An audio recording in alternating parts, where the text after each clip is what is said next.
ល់ក្នុងចិត្តក្នុងឆាត់ជីវិតរបស់លោក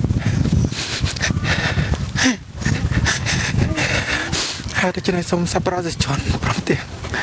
ប្រទេរានធិរគ្រប់ព្រះអង្គមេត្តាជួយសន្តោប្រកបទៅដោយមេត្តាធម៌សូមបញ្ចប់ប៉ុណ្ណឹងបាទ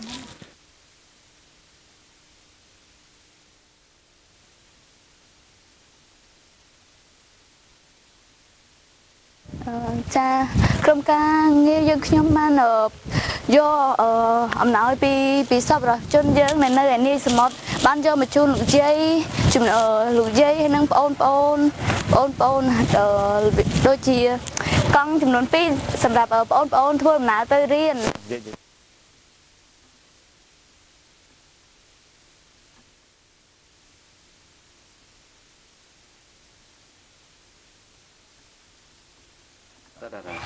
បាទយល់សួរប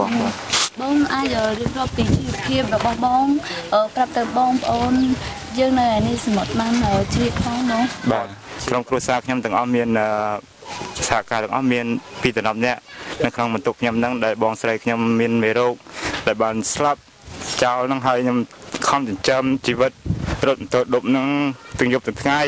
យកមកចិញ្ចឹមកូនក្មួយធ្វើម៉េចបើយើងមិនចិញ្ចឹមទេគ្មានអ្នកណាចិញ្ចឹមទេគ្មានអ្នកណាជួយដែរអញ្ចឹងមិនថាទេវតាលោកនិយាយថាបើចង់ឲ្យគេជួយយើងទៅជួយខ្លួនឯងបានទេវតាជួយតាមក្រោយដូចបងបានឃើញស្រាប់ហើយនឹងហើយទេវតាបងហ្នឹងហើយដែលបានមកជួយខ្ញុំហើយអ្នកនាយសមុទ្រអរគុណយ៉ាងច្រើនដែលបានមកសម្ភាររូបខ្ញុំផ្ទាល់លោកម្ដាយនិងកូនក្មួយខ្ញុំនៅក្នុងនេះឱកាសនេះខ្ញុំសូមអរគុណច្រើនដែលបានបងមកសម្ភារថាម៉ូតូខ្ញុំវាយ៉ាងម៉េចហ្នឹងតូនវាជាអាកាសទេធម្មតារស់ហ្នឹងរស់បានតែមួយថ្ងៃ10000ហើយម៉ូតូខូចអត់មានលុយធ្វើទេវាទុកចោលអញ្ចឹងខ្ញុំអត់មានមតិអីទៀតទេសូមអរគុណក្រុមប្រសាបងក៏ថាមានភាពលំបាកខ្លាំងណាស់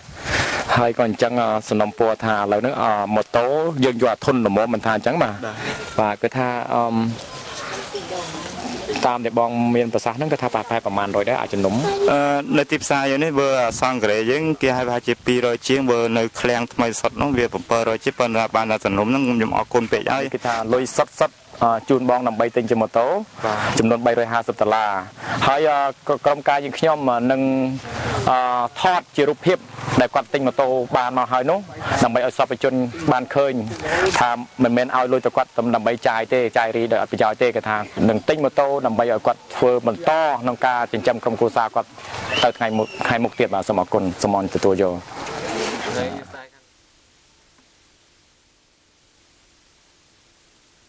អ្នកមីងតើបងស្រីមានសភាពអញ្ចឹងតាំងពីកំណើតឬក៏វាទុំចាប់ដើមពីពេលណាដែរវាចាប់ដើមបានមកខួបហើយបានមកខួបហ្នឹងវាចេះតែគ្រុនក្តៅចេះគ្រុនក្តៅទៅ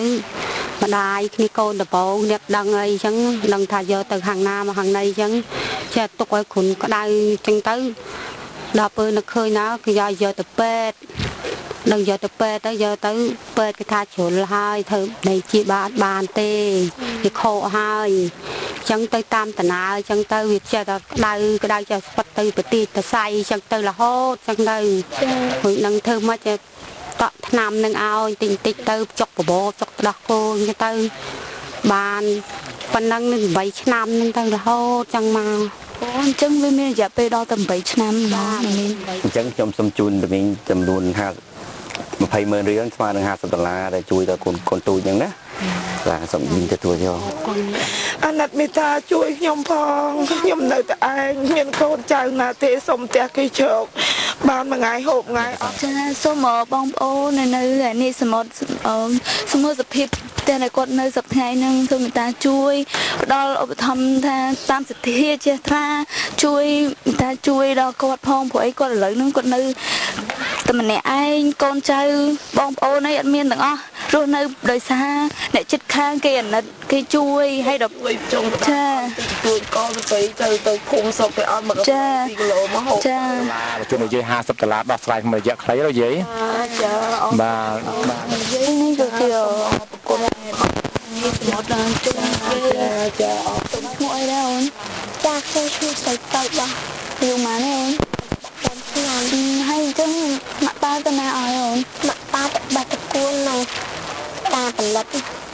ចឹងហើយចុះបងប្អូនណាអូនវាតែពីរអ្នកបងអ មិនដែរជីវភាពគ្រួសារអូនណាមិនដែរអូនបាទបង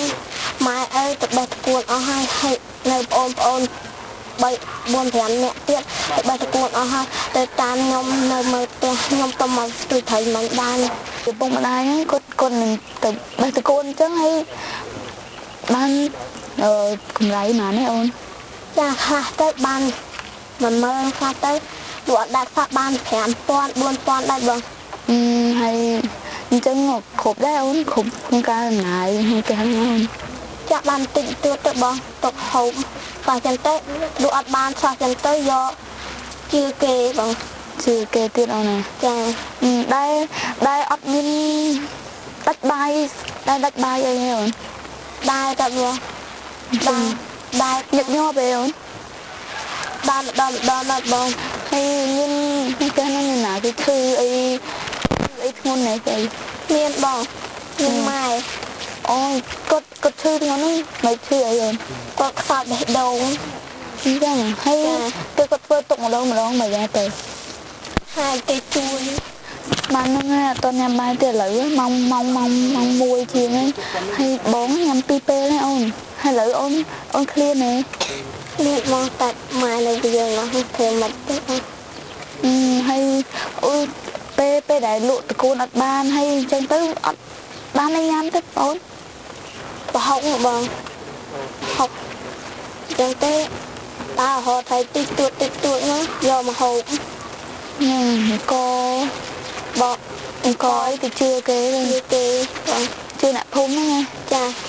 ពេលលក់តកូនអត់បាយអត់ទឹកម្ដងហើយអូនមួយប្អូនបងហ្នឹងបានញ៉ាំទៅអត់ផងអត់ទៅតែអត់លក់អត់ដាច់ផងម៉ែអើអត់មានលុយឲ្យកេងអត់ចឹងទៅចាចឹងអស់ឲ្យអូនមានអារម្មណ៍មិនដែរអូនជីវភាពគ្រួសារអញ្ចឹងណាមានអារម្មណ៍តូចចិត្តបង